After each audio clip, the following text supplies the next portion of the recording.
ದೇಶದಲ್ಲಿ ಕಾಂಗ್ರೆಸ್ ಪಕ್ಷ ಯಾವ ರೀತಿ ಭ್ರಷ್ಟಾಚಾರವನ್ನು ಪ್ರೋತ್ಸಾಹಿಸುತ್ತೆ ಹೊಂದಿದೆ ಅನ್ನೋದಕ್ಕೆ ಅಲ್ಲಿನ ಬಡವರಿಗೆ ಬೋರ್ವೆಲ್ ಕೊಡ್ಸೋದಕ್ಕಿರಬಹುದು, ಸ್ವಂತ ಉದ್ಯೋಗಗಳನ್ನ ಪ್ರಾರಂಭಿಸತಕ್ಕಂಥ ಕೆಲಸಗಳಿಗೆ ಕೊಡ್ತಕ್ಕಂಥ ವಿನಿಯೋಗ ಆಗ್ತಕ್ಕಂಥ ಹಣವನ್ನ ಬೇರೆ ಬೇರೆ ಖಾತೆಗಳಿಗೆ ವರ್ಗಾವಣೆ ಮಾಡಿ ಅದರ ಮುಖಾಂತರ ಚುನಾವಣೆಗೆ ಬಳಸಿದ್ರ ವಿರುದ್ಧ ಈ ಹಿಂದೆ ಸಿದ್ದರಾಮಯ್ಯ ಸರ್ಕಾರದಲ್ಲಿ ಮಂತ್ರಿ ಆಗಿದ್ದಂತಹ ನಾಗೇಂದ್ರರವರನ್ನ ಇಡಿ ಅವರು ಸಿಬಿಐನವರು ಅವ್ರನ್ನ ಜೈಲಿಗೂ ಕಳಿಸಿದ್ದನ್ನ ನಾವೆಲ್ಲ ನೋಡಿದ್ದೇವೆ.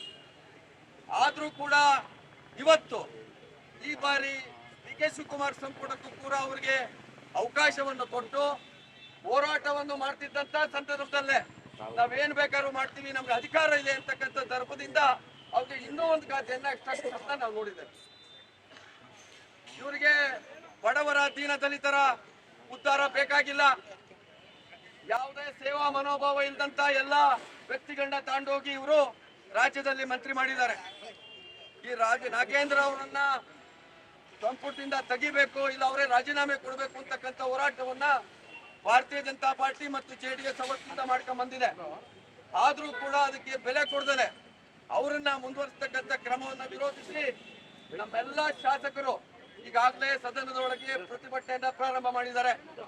ವರೆಗೂ ಕೂಡ ಭಾರತೀಯ ಜನತಾ ಪಾರ್ಟಿ ಕಾರ್ಯಕರ್ತರು ಇಡೀ ರಾಜ್ಯಾದ್ಯಂತ 17ನೇ ತಾರೀಕಿಂದ ನಾವು ಧರಣಿ ಸತ್ಯಾಗ್ರಹ ಮೂಲಕ ಮಾಡ್ಕೊಂಡ್ ಬರ್ತಾ ಇದ್ದೇವೆ.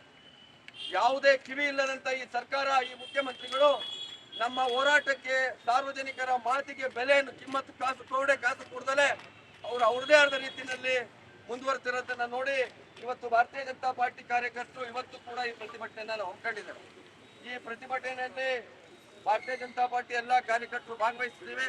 ಈ ಸಭೆಯನ್ನ ಉದ್ದೇಶಿಸಿ ನಮ್ಮ ಧನುಷ್ ಅವರು ನಗರ ಅಧ್ಯಕ್ಷರು ಹಾಗೂ ವಾಲ್ಮೀಕಿ ಜನಾಂಗದ ಮುಖಂಡರು ಮಾತಾಡಬೇಕು ಅಂತ ಹೇಳಿ ಕೇಳ್ತೀವಿ.